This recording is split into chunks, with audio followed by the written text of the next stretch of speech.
അകത്ത് അടി കിട്ടിയതിന്റെ ആഘോഷം വല്ലതും ആണോ? അടി കൊണ്ടത് ആഘോഷിക്കാതിരിക്കൂ. നീ വണ്ടി ചവിട്ടിയിട്ട് നിക്കണില്ല. പിടിപ്പിച്ചു. നമ്മള് താമസിച്ചില്ലല്ലോ. പെട്ടെന്ന് വടാ, കൈ വരയ്ക്കുന്ന. തല്ലു കുറെ കൊണ്ടെങ്കിലും ജോണിക്കുട്ടി ആളൊരു ശുദ്ധന മാത്രമാണോ നമ്മുടെ കാണപ്പെട്ട ദൈവം? ഈ പാടി കൊണ്ട് മോന്തര ഷേപ്പ് മാറി കാണും. എന്റെ അർത്ഥങ്ങൾ പുണ്യാളാ. പുണ്യാളിനെ വിളിച്ചതാ. ഈ വക്കച്ച മുതലാളി ജോണിക്കുട്ടി മരിച്ച് നരകത്തിൽ വരുമ്പോ അവർക്ക് ദീർഘായുസ് കൊടുക്കണേ. സ്വത്രം സ്വത്രം ജോണിക്കുട്ടി മുതലാളി. അടിപൊളി.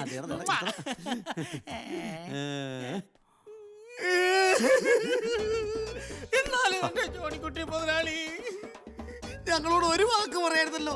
എന്തിനാ മുതലാളി തല്ലാൻ പോണ കാര്യം ഞങ്ങളോട് മറച്ചു വെച്ചത്? മുതലാളി ഇങ്ങനെ തല്ലുകൊള്ളാനാണെങ്കിൽ പിന്നെ ഞങ്ങൾ എന്തിനാ മുതലാളിയുടെ സുഹൃത്തുക്കളെന്ന് പറഞ്ഞ് നടക്കുന്നത്? കണ്ടില്ലേ, ഈ ഇരിപ്പ് കണ്ടിട്ട് സഹിക്കാൻ പറ്റണല്ല. ഇങ്ങോട്ട് താണ പോസ്കണ്ണ.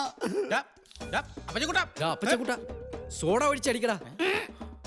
അത് കളാ, സോഡ ഒഴിച്ച് തന്നെ ഫിറ്റാക്കി കിടത്താന്ന് വിചാരിക്കണ്ട. ഇവനെന്ത് വിവരക്കേടായി പറയുന്നേ? പിന്നെ വിവരക്കേട്. ഞാൻ ആദ്യം റമ്മിനകത്ത് സോഡ ഒഴിച്ച് കഴിച്ചു. ഓട്ടന്നെ ഫിറ്റ് ആയിപ്പോയി. എങ്ങനെ ഫിറ്റ് ആയിരിക്കും? റമ്മിനകത്ത് ബ്രാൻഡി അല്ലേ ഒഴിക്കേണ്ടത്? പിന്നെ ബ്രാൻഡിക്കകത്ത് സോഡ ഒഴിച്ച് കഴിച്ച് അപ്പൊ തന്നെ ഛർദിച്ച്. പിന്നെ ഒരു ദിവസം നമ്മുടെ വക്കച്ച മുതലാളിയുടെ കൂടെ വിസ്കിക്കകത്ത് ഒരിച്ചിരി സോഡ വെച്ച് വെച്ചുള്ളൂ. ദേ കിടക്കണ്. പിന്നെ ഈ സ്റ്റീഫനും ഡല്ലാസിനെ ചുമന്ന് വെട്ടിക്കൊണ്ടുപോയി. അല്ലേ ഡല്ലാസേ? ഇനി സോഡ വെച്ച് കഴിക്കണ പരിപാടിയില്ല. അങ്ങനെ അപ്പച്ചൻകുട്ടനെ ആരും ഉന്മത്തനാക്കാൻ നോക്കണ്ട. കേട്ടോ മുതലാളി, ഉള്ളത് പറയാലോ, ഇത്രയും കപ്പാസിറ്റി ഉള്ളൊരു കുടിയനെ ഞാൻ എന്റെ ജീവിതത്തിൽ കണ്ടിട്ടില്ല. അയ്യോ, ഞാൻ സോഡ ഒഴിച്ചല്ലോ കഴിച്ചത്. തല കറങ്ങണല്ലോ. അപായം നോക്കുമ്പോ അപായം നോക്കണം. കുഞ്ഞുമോനിപ്പോ എവിടെയുള്ളത്? അതെനിക്കറിയില്ല. പക്ഷെ അവൻ രണ്ടും കൽപ്പിച്ച ഇറങ്ങിയിരിക്കുന്നത്.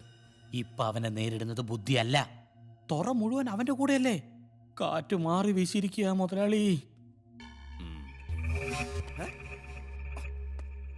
ഓഹോ, തല്ലും കൊണ്ടിട്ട് ഇവിടെ വന്നിരുന്ന് വലിച്ചു കയറ്റിയ എല്ലാവന്മാരും കൂടെ. ആരത്?